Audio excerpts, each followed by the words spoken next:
All right, well, let's go to another issue. There was a report last week from the Australian Energy Regulator that clearly showed that the closure of Liddell power station has been responsible for pushing up power prices by some 30%. I mean, Liz, this is a direct correlation and none of the politicians seem to be talking about it. We're having record high electricity bills this winter, and despite being promised we wouldn't, and we'll get to that in a second, Paul. But, you know, the transition to renewable energy needs to happen at a way that people can afford it during a cost of living crisis. Absolutely. And this is completely inexcusable. I'm surprised people haven't already taken to the streets because the government knows the pain that it's going to inflict. They do it anyway. Now, forget about Liddell. It's all about Eraring.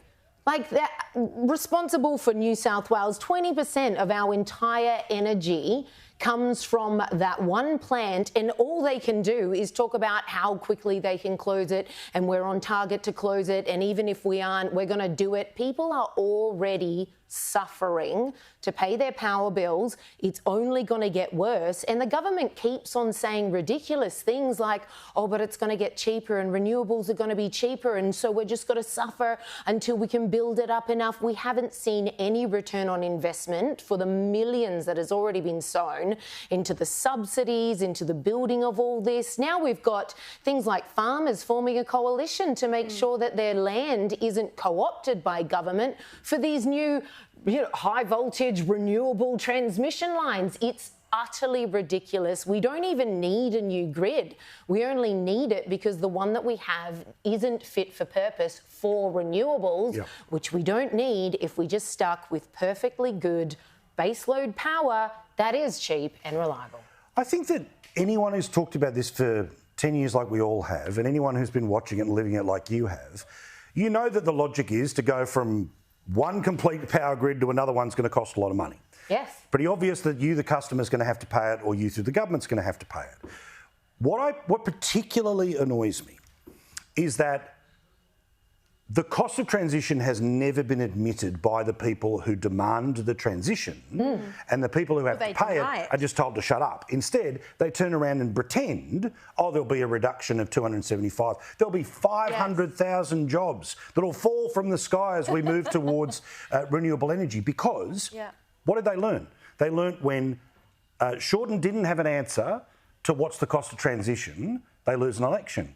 When they put lipstick on a pig and BS that everyone's going to save money and get new jobs, well, guess what ends up happening? They get a different result. The problem is, once they're in there, they just lock the door behind them, and then their entire political philosophy, like any government that's in power, is to say, please re-elect us because we're better than the other guys. I mean, you keep playing the clips on your show, Paul, of how everyone promised that power would be $275 cheaper for families under Labor.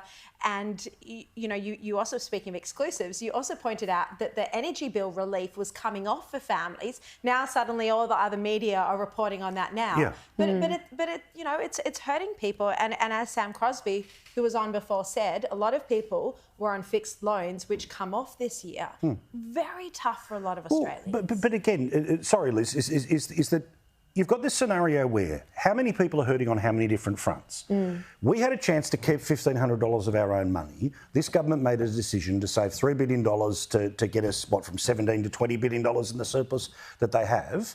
And now people are starting to work out that $1,500 that 35% of Australians rely upon their tax return to help pay major bills. Absolutely. This is all well and good if you're a multi-$100,000 minister, but when you're a normal person trying to juggle things, these decisions matter. Yeah, absolutely. And like I said before, they just don't seem to care. They make these empty promises. They expect everyone to believe it. And sadly, it seems to go well for them half the time. People need to start holding them to account and just being like, no, you guys are actually lying. Yeah, well, people forget about the promises that were made until they're replayed over and over again on our programs.